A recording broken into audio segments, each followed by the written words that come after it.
Do you know who owns the property, the dirt under the nature trail? Is it county owned now, or is it a sewer easement, or do you know?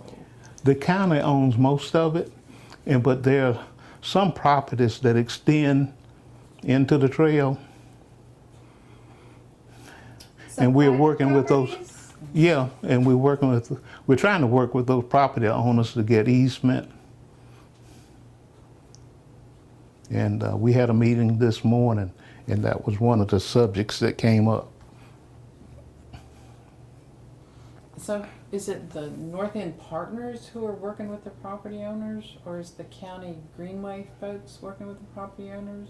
It's North End Partners and the Hidden Valley Community Association. So y'all really aren't getting much county help, are you? Y'all really aren't getting much county help at this point, are you? Well, that's always the case when you're dealing with the county.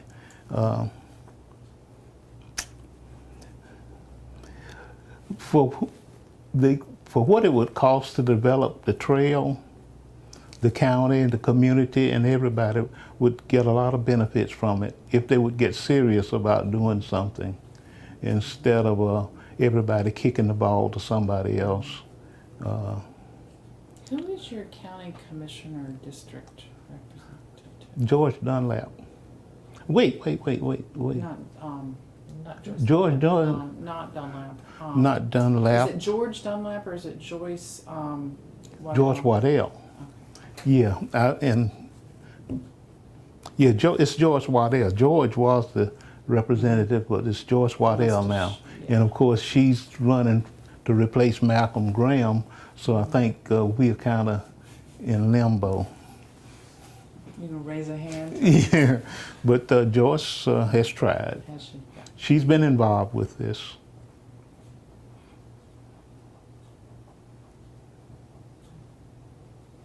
Has your city the city council, they don't really oversee the park department, but have they been of much help? Where Greg Phipps was there Yeah, I saw to he was there. do the proclamation from the city. And that's one of our goals, is to pull in the people who represent the community and try to get them to support what we're trying to do and help us to negotiate bureaucracy. Yeah, and actually, you don't need this for the history thing, but the county kind of laid off half of their park and rec staff about 5 years ago in the budget crunch, which probably did not help. Yeah, I'm sure that the money has always been an issue. There's a lot of springs in the neighborhood because y'all are pretty much the top of Little Sugar Creek. Yeah, I think over near Northside Baptist Church is where the main springs are, over on that side, and they develop into the creeks. Have you ever gone looking for the springs? I haven't looked for the springs, but I have walked through the community following the creek. In fact, all the way up to 85. We know where it comes under 85. Is there a culvert? Yeah, culverts. I think one of them's up by Park Chevrolet up toward Tom Hunter Road. So Yeah, we went and looked at that one. We went up, and the group of us went and looked up. Yeah, there. so we had an executive, administrator for North End Partners, Charity Kimball. Yeah, She wrote the book about. I've read the book. Yeah, and so she did a lot of studying about the springs in Little Sugar Creek. She had me thinking that there was actually an artesian spring here. Yeah, but I think she did a lot to educate a lot of us about the history of the creeks in Hidden Valley. In fact, that's who I walked with. I have a question. question since I've been standing here. You were saying before that the people who were moved out of that area for the garden were obviously not happy with it. But their houses would flood there. So what did they used to do when their houses flooded? I wish I could tell you, but I'm not sure. Really didn't get involved with that, and I don't know if they were happy or sad. I imagine some were glad to get away from that situation, and that possibility every time it rained that you would have flooding. I know I wouldn't want it. Several people have told me there used to be a farm in the middle of Hidden Valley and that it's still there, or that part of it is still there. Do you know? And I know there's that big open area around the pond on Dawn's Circle. Is that what they're talking about? I'm not aware of any farms in Hidden Valley. I know that there were people who would plant gardens under the power lines that run through Hidden Valley because they couldn't do anything else with them. And so it was easy to get permission to put gardens under the power lines. I know that there was off of Dawn Circle in Austin Drive? There was a farm up there, and even had animals, and still have them. Is that considered part of Hidden Valley? See, in my mind, that was not part of Hidden Valley. Hidden Valley would start after you come down to Monteith Drive. Yeah, it seems like a farm would predate subdivision. Yeah, but I don't think they would build a subdivision around the farm. Hidden Valley has an interesting history too, because Hidden Valley is made up of about 12 or 13 different subdivisions. Oh, I didn't realize that. And at one point we were trying to get the restrictive codes changed so people couldn't build some of the little small houses that were out of character with the neighborhood. And when we went and researched the deeds, we found that there were 12 different developments, and there were 5 or 6 different Hidden Valley. Hidden Valley number 1, Hidden Valley number 2, then there was a lot of others. Some developments only had 2 houses. Wow. A developer came in, built 2 houses, and he had his own set of codes. So did y'all pursue that idea to change the codes, or at that point did you decide? We tried to pursue it, and in order to get them changed, you'd have to have 50% of the 13,000 people in Hidden Valley to agree to it. They have to sign a petition, and their signatures had to be notarized. And we worked on that for 3 or 4 years, and trying to get all those petitions and get them notarized. We had meetings at the church, and we had notaries there to notarize the signatures.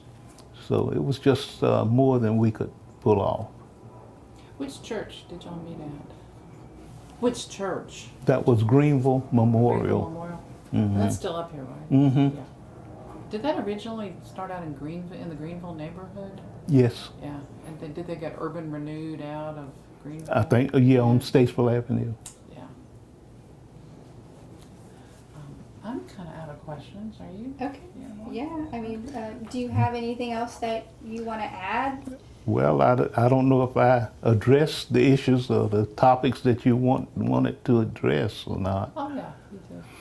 The do, do you see wildlife? Do you see wildlife in the creeks back here? I mean, other than the wildlife. I mean, you see rabbits and squirrels everywhere. Do you see more like deer or foxes or anything? I think I've only seen a fox one time since I've lived here.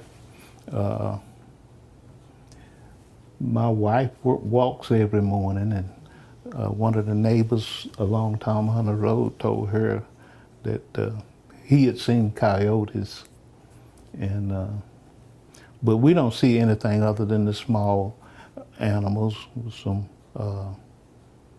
raccoons, rabbits, and I think it's some little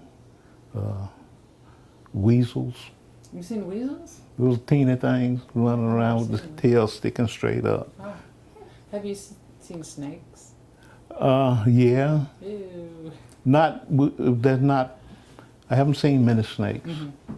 Are there a lot of fish in those streams around here? Fishing? Fish. Mm-hmm. I don't think so. Not much. Is your little creek? Does it have water in it year round? It doesn't dry up in August. No, never dries up. Wow, that's kind of cool. So I just was. You said you had grown up in Cherry, and I was just in there over the week, 2 weekends ago.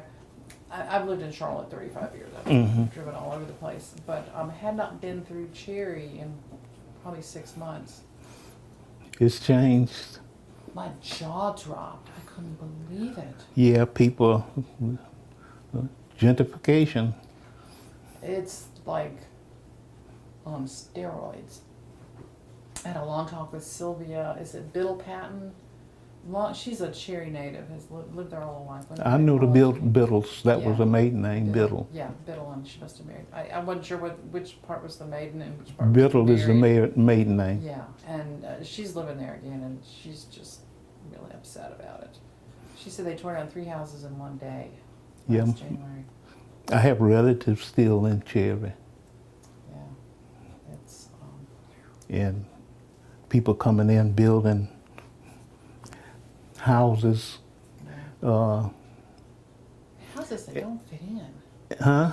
Houses don't fit in at all. I mean, Well, the property values rise to the point where the people that are living there can't even pay the property taxes, and they have to sell the houses and move. that's really sad. So when you were a boy, did y'all have like a rivalry with Second Ward? Sylvia was telling me that the folks in Cherry and the folks in Second Ward or in Brooklyn, had kind of the creek was like the territory line. Yeah, that creek. Yeah, that was Sugar Creek. Yeah. Cherry, there was another 2 creeks running in Cherry. There's one between Queens Road and Baldwin Avenue. Yeah. That one back in there that runs down to Moorhead and flows into the one that runs down from here. Yeah, we went to school. The school was in Brooklyn, the old Brooklyn neighborhood. And you go to school and you get out of school and you go home in Cherry, then you couldn't go back. They didn't want you to come back to Brooklyn, and so you'd have to throw rocks across the creek at each other, and it was crazy. Yeah. There was an orphanage down off of Sugar Creek, and there were no roads between Cherry and Brooklyn. So there was either you walked across on the rocks, or there was a pipe. You walked across on the pipe, unless you wanted, or you had to go walk around. That made it a much longer trip. Mm-hmm. Are you recording this? Yeah. Okay, good. Were any of the parts of the creeks like territory, or did you all Just your side. or was just the creek kind of common ground, like everybody could go? There was in the creek? dividing line. We didn't go in the creek much. There was a creek behind the Mint Museum, Briar Creek, Yeah. which was much deeper, and That's where you went to get into the water. Oh, really? Hmm. Where would you go? Behind the Mint Museum. Go behind the Mint Museum and Yeah. splash around in there? And swim in the creek. Huh. See, to me, that is a really that and one in particular is a real interesting dividing line, because on one side you've got Greer Heights, and on the other side you've got like Eastover. Oh yeah. It's pretty stark. Well, just like Cherry, on one side of the creek is Cherry, the other side is Miles Park. Yeah. And the kids from Central Avenue, the kids that went to Central High School Mm-hmm. from Miles Park, they walked through Cherry to get to school. Mm-hmm. And we formed friendships Mm-hmm. with them. And Y'all didn't get in fights now and again? not really, not really. I mean, I'm going to be honest here. Some black folks have memories of white people being pretty crummy to them in high school and stuff. No, we played together on the creeks, Yeah. and we became friends in high school. Played football, basketball together. Where'd you go to college? You mentioned going away to college, and you did I went to Virginia State, in Richmond, right? Petersburg. Petersburg. Hmm. And what was your profession? I was an industrial arts major in college, and I always wanted to be an engineer. So after college, I was forced to go in the Army because I got educational deferments. And after I got out of the Army, I went to work for Western Electric. I was offered a job teaching at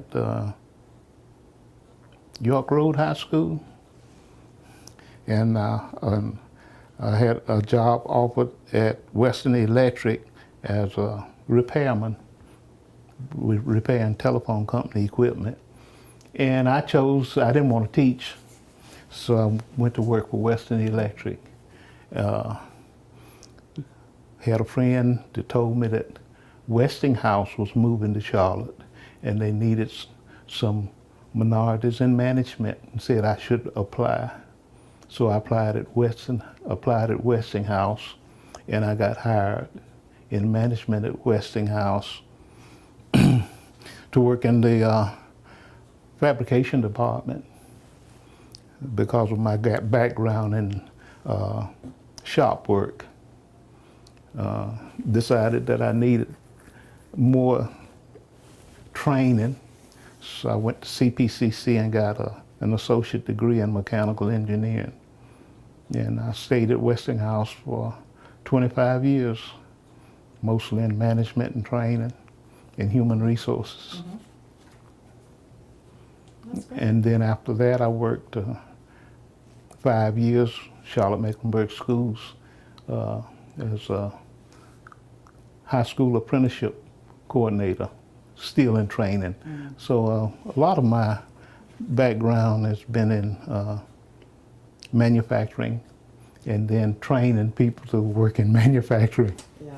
I had a hunch there was something engineering-esque about Oh, your yeah. demeanor. I don't know. I can't explain it. But if you had said you were a poet and an artist, I would have been surprised.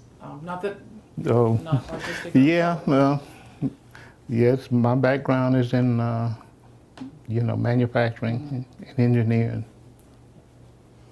Could we don't need this on camera, but could I get the contact information for the Hidden Valley Neighborhood Association leadership? I'm going to go ahead and turn this off. Okay, Thank go you very ahead. much. And